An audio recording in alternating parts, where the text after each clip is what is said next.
یہ ہے میرے نبی کے غلاموں کا جذبہ۔ جب جذبے ایسے سچے ہوا کرتے ہیں پھر اللہ تعالیٰ ایمان والوں کو فتح عطا فرماتا ہے۔ آج ہم کہتے ہیں جی ہم گھر بیٹھے رہیں اور جنگ جیت جائیں، ہم گھر بیٹھے رہیں اور دعاؤں سے کام چل جائے۔ بے شک دعا سے انکار نہیں ہے، پر میرے نبی نے دعا پہلے کی ہے، دعا بعد میں کی ہے۔ حضور بدر کے میدان میں گئے، احد کے میدان میں گئے، تب جا کے دعا کی۔ اور آج ہم کہتے ہیں کہ ہم گھر بیٹھے دعاؤں سے کشمیر فتح کر لیں، ہم دعاؤں سے فلسطین فتح کر لیں۔ میرے دوست، فتح اس طرح نہیں ملتی، پہلے میدان جنگ میں جانا پڑتا ہے، اپنے جذبوں کو ظاہر کرنا پڑتا ہے، پھر اللہ فتح بھی عطا فرماتا ہے۔ تو اب حضور نے لشکر کو ترتیب دیا، 1000 کا لشکر بن گیا۔ کافروں کا لشکر جو ہے وہ 3000 پہ مشتمل، مسلمانوں کا 1000 پہ مشتمل۔ کافروں کے پاس 700 زرہ پوش، مسلمانوں کے پاس 100 زرہ پوش۔ کافروں کے پاس 200 گھڑ سوار، مسلمانوں کے پاس 50 گھڑ سوار۔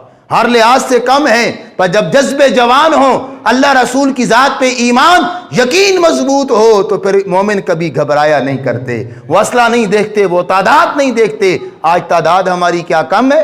کیا اسلحہ ہمارے پاس کم ہے؟ کتنے مسلمان ایٹمی پاور ہیں، پر چھوٹا سا اسرائیل ہمارے مقابلے میں دندناتا پھر رہا ہے۔ وجہ کیا ہے؟ وہ جذبہ نہیں ہے، وہ ایمان نہیں ہے۔ تو جنگیں اسلحے سے نہیں جیتی جاتی، جنگیں جذبہ ایمان سے جیتی جاتی ہیں۔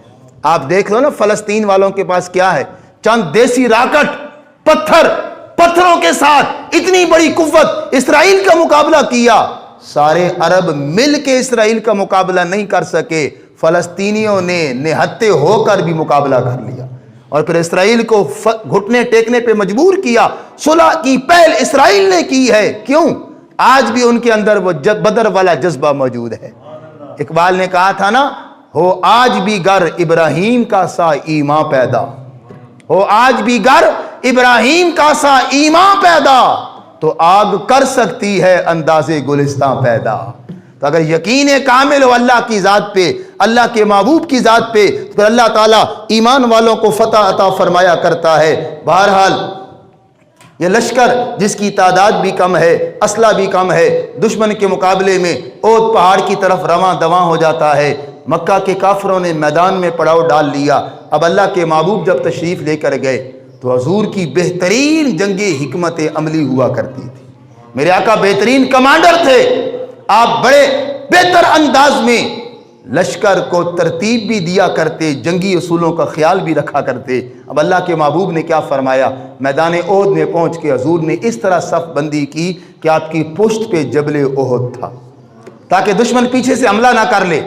اور حضور نے اونچی جگہ پہ پڑاؤ کیا، دشمن میدان میں تھا، حضور نے اونچی جگہ پر اس لیے پڑاؤ کیا کہ اگر دشمن بھاگے تو ہم اس کا تعاقب کر سکیں۔ حضور کو کتنا یقین تھا رب کی ذات پہ کہ اللہ کے نبی نے ایک اور جنگی کام کیا کیا، جس جگہ حضور نے قیام کیا ساتھ ایک رستہ تھا، پہاڑی درہ، اس کے آگے پھر اونچی پہاڑی تھی۔ اللہ کے نبی نے 50 تیر انداز اس درے پہ متعین فرما دی۔ حضرت عبداللہ بن جبیر کو ان کا قائد بنا دیا اور فرمایا حالات جیسے بھی ہو جائیں، ہم جنگ جیتیں ہم جنگ ہاریں، تم دیکھو کہ ہم جنگ جیت رہے ہیں، دشمن بھاگ رہا ہے۔ فرمایا اس عالم میں بھی تم نے اس پہاڑی درے کو نہیں چھوڑنا جب تک میرا حکم نہ آ جائے۔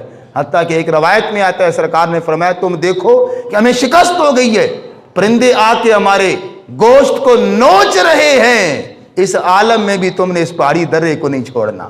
پکا کرنے کے بعد انہیں اس پہاڑی درے پہ مقرر فرما دیا اور عبداللہ ابن جبیر ان کے قائد بنا دیے۔ اب جب جنگ شروع ہوئی تو جنگ سے پہلے اللہ کے نبی نے صفوں کو ترتیب دیا۔ صفوں کو ترتیب دے رہے تھے کہ ایک شخص ابو عامر جو اپنے آپ کو راہب کہلاتا تھا، حضور اس کو منافق کہتے تھے۔ اس جنگ پہ بھی منافقوں نے حضور کے ساتھ دھوکہ دینے سے باز نہ آئے۔ جب کافروں کا لشکر سامنے آ گیا نا تو عبداللہ بن ابی منافقوں کا سردار، 300 منافق اس کے ساتھ تھے، اس مقام پہ کہ جب دشمن بالکل سامنے تھا، عبداللہ ابن ابی نے کہا کہ اللہ کے نبی ہمارا تمہارا ساتھ یہاں تک تھا، ہم واپس جا رہے ہیں۔ پوچھا وہ کیوں؟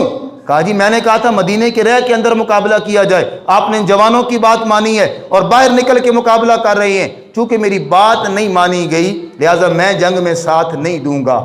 مقصد کیا تھا؟ کافروں کو راضی کرنا۔ اب دشمن سامنے ہو اور 300 بندے نکل کے چلے جائیں تو لشکر میں پریشانی تو آتی ہے نا، پہلے ہی تعداد تھوڑی ہے، 1000، 300 نکل جائیں پیچھے 700 رہ جاتے ہیں، دشمن 3200 ہے، 3200 اپنے سے 4 گنا بڑا لشکر کے ساتھ مقابلہ کرنا پڑ رہا ہے، لیکن اللہ کے محبوب نے فرمایا جاتے ہو تو جاؤ، ہمیں کوئی پرواہ نہیں، اس لیے کہ ان اللہ معنا، ہمارا اللہ ہمارے ساتھ ہے۔ اللہ کے محبوب نے صحابہ کو بھی بتا دیا، صحابہ نہ گھبرانا، ہم لڑ رہے ہیں، جیت ہار ہمارا مقصد نہیں ہے، رب کو راضی کرنا ہمارا مقصد ہے، جیت جائیں گے تو پھر بھی ہمارے لیے خوشخبری ہے، اگر شہید بھی ہو گئے تو جنت تمہارا انتظار کر رہی ہے۔ اور یہ احد ایسا مارکا ہے جس میں ایک ایسا شہید بھی ہے، آپ سنیں گے تو ایمان تازہ ہو جائے گا۔ اس جنگ کے اندر ایک ایسا صحابی شہید ہوتا ہے جس نے نہ کوئی نماز پڑھی، نہ روزہ رکھا، نہ حج کیا، نہ زکوٰۃ ادا کی، ایک نماز بھی نہیں پڑھی، لیکن سیدھا جنت میں چلا گیا۔ یہ کون تھا؟ اسیرم اس کا لقب تھا، عمر بن ثابت اس کا نام تھا۔ اس نے اسلام قبول نہیں کیا، جب دیکھا کہ مسلمان جنگ کرنے کے لیے جا رہے ہیں تو پوچھا اے لوگوں کدھر جانے کا ارادہ ہے؟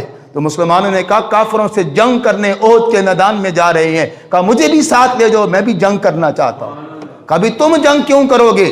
ہماری جنگ تو اللہ کے لیے، ہمارا جہاد اللہ کے لیے، ہم اللہ کو راضی کرنے کے لیے دشمن کے مقابلے میں جا رہے ہیں، تم کیوں آ رہے ہو؟ کہا جنگ کرو گے تو ملے گا کیا؟ صحابہ نے کہا اللہ راضی ہو جائے گا۔ اگر مر گیا تو پھر؟ صحابہ نے کہا تجھے جنت مل جائے گی۔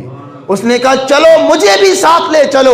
صحابہ حضور کی بارگاہ میں لے کے آئے، آقا یہ بکریاں چرانے والا ہمارے ساتھ جہاد پہ آنا چاہتا ہے۔ حضور نے فرمایا جنت میں جانا چاہتے ہو؟ عرض کی آقا جانا چاہتا ہوں۔ فرمایا آؤ کلمہ پڑھو، اسلام میں داخل ہو جاؤ، اللہ تمہیں جنت عطا فرمائے گا۔ تو اس نے حضور کے ہاتھ میں کلمہ پڑھا، جنگ میں شامل ہو گیا، لڑتا لڑتا شہید ہو گیا۔ جب وہ شہید ہو گیا تو صحابہ کہتے ہیں جب ہم نے اس کا جسم دیکھا کہ وہ خون میں لت پت ہے، جام شہادت نوش پا چکا ہے، تو ہم نے اس کے اوپر رشک کیا، کتنا خوش نصیب انسان ہے، نہ نماز پڑھی، نہ روزہ رکھا، نہ حج کیا، نہ زکوٰۃ دی، ادھر جہاد میں شامل ہوا، لڑتا لڑتا شہید ہوا اور جنت میں جا پہنچا۔ یہ ہے میرے نبی کا وہ خوش نصیب غلام، اسیرم لقب ہے، عمر بن ثابت نام ہے، ایک نماز بھی نہیں پڑھی پر نبی پہ قربان ہوا، نبی کی ناموس پہ قربان ہوا، ختم نبوت کا پہرا دیا، شہید ہوا اور سیدھا جنت میں جا پہنچا۔ تو یہ اللہ کے نبی صلی اللہ علیہ وسلم کی غلامی میں